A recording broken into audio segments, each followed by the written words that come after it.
कि हमने एक ऐसे देश को आमंत्रित किया, ऐसे देश के रिप्रेजेंटेटिव को, जिसमें एक पॉइंट ऑफ टाइम पे शायद पाकिस्तान की मदद की है भारत में आतंकवाद फैलाने में, और आज हम उनको चीफ गेस्ट की तरह इनवाइट करते हैं। क्या रीज़न है भारत के इजिप्ट को इनवाइट करने के? मैम, इंटरनेशनल रिलेशंस में बेसिकली कोई भी परमानेंट फ्रेंड या परमानेंट एनिमी नहीं होता है।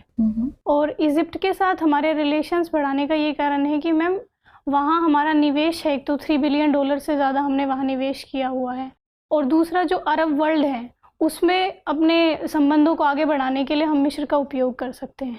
अच्छा जी, ठीक है, धन्यवाद दिव्या। Thank you. दिव्या जी, आप IAS बनना चाहती हैं। मैं सर के ही क्वेश्चन को थोड़ा आगे बढ़ाना चाहूँगा कि पुलिस सर्विसेज को अगर जेंडर सेंसिटिव बनाना हो यस सर, तो ज़्यादा से ज़्यादा महिलाएं इसमें आनी चाहिए। Yes sir. इन जनरल मैं बात करूँ, आपकी भी बात मैं नहीं कर रहा हूँ। मैंने बहुत रेयरली देखा है कि किसी की फर्स्ट चॉइस पुलिस सर्विसेज हो, गर्ल्स की बात कर रहा हूँ। ऐसा क्यों? अगर सभी लोग डाइवर्सिटी की तलाश में IAS बनेंगे तो फिर पुलिस सर्विसेज में कौन जाएगा? सर बेसिकली इसके अपने अपने पर्सनल रीजंस हो सकते हैं, लेकिन मेरा सर रीज़न ये है कि ड्यू टू फिज़िकल स्ट्रेंथ आप लगा लीजिए, या मैं जैसा अपना बैकग्राउंड की वजह से सर मुझे ऐसा लगता है कि मैंने चूज़ नहीं किया। और सर प्रेफरेंस का मुझे लगता है सबका अपना पर्सनल रीज़न होता होगा। ऐसा नहीं है कि इंडियन पुलिस सर्विस कम है इस वजह से, या इंटरेस्टेड नहीं है इस वजह से कोई उसको चूज़ नहीं करता है। ओके। आप अपनी मदर के साथ क्वालिटी टाइम स्पेंड करना पसंद करती हैं? Yes sir. तो निश्चित रूप से आप उनसे काफ़ी प्रभावित भी होंगी, बहुत सी चीज़ें सीखती होंगी उनसे। Yes sir. कौन सी चीज़ आप उनसे नहीं लेना चाहेंगे? सर एक दो चीज़ें हैं जो मैं उनसे नहीं लेना चाहूँगी। एक तो सर वो कभी कभी हेल्थ का ख्याल नहीं रखती हैं। अच्छा। तो ये मैं नहीं लेना चाहूँगी। दूसरा सर टेक्नोलॉजी को लेके उनका थोड़ा सा नहीं है, मतलब इंटरेस्ट नहीं है उसमें, तो ये मैं नहीं लेना चाहूँगी।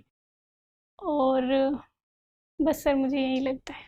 अभी हाल ही में कई मीडिया रिपोर्ट्स में ना इंडिया में जो मीडिया की फ्रीडम है उसको बहुत क्रिटिसाइज़ किया गया।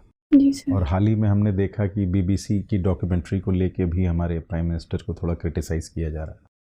आप क्या सोचती हैं, कितना मीडिया फ्री है यहाँ पे, या इस विषय में आपकी क्या राय है? सर BBC के विषय में स्पेसिफिक? BBC नहीं, मीडिया की स्वतंत्रता के विषय में भारत में। सर मीडिया को हमारे संविधान में स्वतंत्रता दी गई है फ्रीडम ऑफ एक्सप्रेशन की, लेकिन मुझे ऐसा लगता है कि सर मीडिया को इतनी आज़ादी नहीं मिलनी चाहिए कि किसी व्यक्तिगत इंसान के अधिकारों का हनन हो सके, या सर समाज में कोई टेंशन पैदा हो जिससे। तो मीडिया को अपनी रिस्पॉन्सिबिलिटी समझनी चाहिए। उसका कार्य सर सरकार के कार्यों की समीक्षा करना और लोगों को अवेयर करना है। तो मुझे लगता है एक सर